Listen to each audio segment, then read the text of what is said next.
Today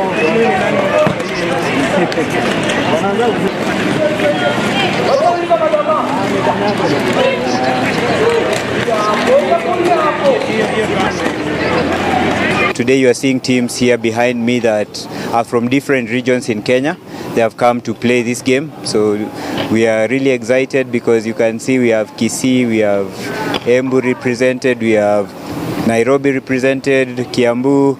So we have different counties represented here today. We have 6 teams that are playing in this championship. The game is played 20 minutes each half, and we're excited to just see it grow slowly in this country.